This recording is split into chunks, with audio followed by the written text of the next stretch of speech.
Listen to my corgi.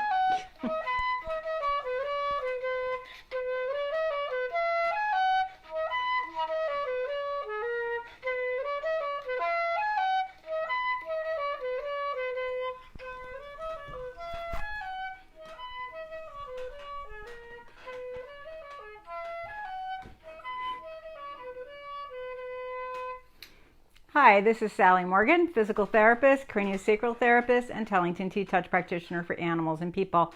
This is Tristan. He's a corgi, and we're here for an episode of Conversations with a Corgi. So, good morning, everyone. We're going to continue our talk about behavior and food/diet today, and cover a couple of things that are common behaviors that trouble people and where they come from. The first one, which my neighbor just asked me about the other day, is eating grass. Why are dogs eating grass? Well, this gets back to some really important parts of diet. So there's a ton of good bacteria in grass. Dogs don't eat grass just to throw up. And in fact, only maybe a quarter of the dogs that eat grass actually throw up. But what they're looking for are digestive enzymes and probiotics.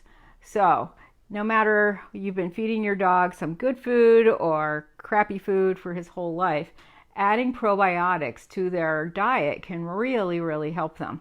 And the probiotics help them digest the food that they get. Their gut is loaded with good bacteria.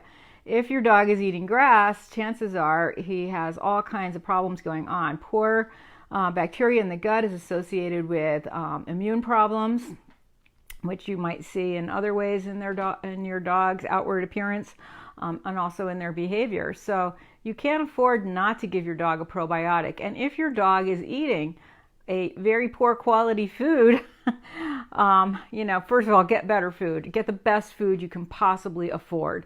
And that is often a home-cooked diet mixed with something like a dehydrated raw or some kind of base mix from Honest Kitchen or something like that. So your dog is getting the vitamins and minerals he needs, and there are probiotics in that food, but adding another probiotic is never a bad idea.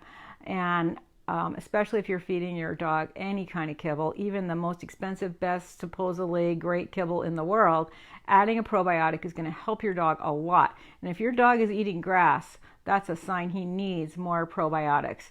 So some of the behaviors you might see with your dog having a need of probiotics besides grass eating, he may be very lethargic and depressed, or he might be unable to concentrate and hyper, depending on how it's manifesting in your breed and how your dog exhibits stress. So adding a probiotic can really improve your dog's ability to focus and concentrate. And then in the long run, poor digestion is associated with a host of diseases: arthritis, cancer, diabetes, Cushing's. Like, you can't afford to love a dog and want to keep him with you as long as possible and not put probiotics in his food.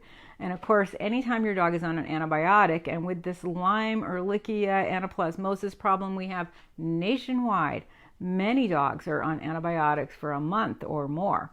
So in that case, you absolutely have to add the probiotic to their food every meal. And in the case of a long-term use of an antibiotic, for instance, if your dog has Lyme, you need to keep him on that probiotic a couple of months after he is done with his antibiotics. And this will restore the flora in the gut. If you are giving an antibiotic, you're basically killing all of the bacteria in the gut at the same time you're combating the disease that your dog has from the bacteria from the tick. So probiotics, really important. Another important thing that you can help with your dog's digestion that you may see in behavior is stinky breath, burping, belching, farting, stinkiness in general. All of those things are from a poor diet, but also, for instance, my sister gets a lot of these dogs that were fed a poor diet for many years, 6, 7, 8 years when she rescues them. And there's long-term effects from that. And so adding a digestive enzyme helps digest the food. What happens is a lot of the food that is crappy is not digested thoroughly and is putting a huge strain on the kidneys and the liver and even the dog's skin, because that toxic material is trying to get out of the dog whatever way it can. And adding a digestive enzyme can help make sure that whatever food your dog is eating is burned up and used by your dog for his benefit, and get some of that sludge out of his system from the undigested food. Now, unlike my sister, well, I don't know, she might see a lot of these too. I see a lot of senior dogs that have often been fed a poor diet for a long time. I rarely see one that is not on a good diet. And adding probiotics and digestive enzymes at the end of life is really important, because certainly with my horse, I saw this when he was very old and super old for his breed. His digestive tract was just sluggish, and the digestive enzymes made a huge difference for him. I am convinced that I got a couple extra years out of him by adding probiotics and digestive enzymes to his diet. And the same can be true for your dogs. So digestive enzymes can be difficult in some ways. They can get sores in their mouths, so that's not something you want to keep them on every day indefinitely, but keeping them on it for a couple of weeks and then taking them off for a few weeks and then putting them back on it can be a huge help in digesting their food, especially if the food they're eating isn't very good, or if the food they used to eat isn't very good. And, again, what are you going to see if your dog is having gut problems? You'll see the belching, the farting, the smell, the bad breath, all of that stuff.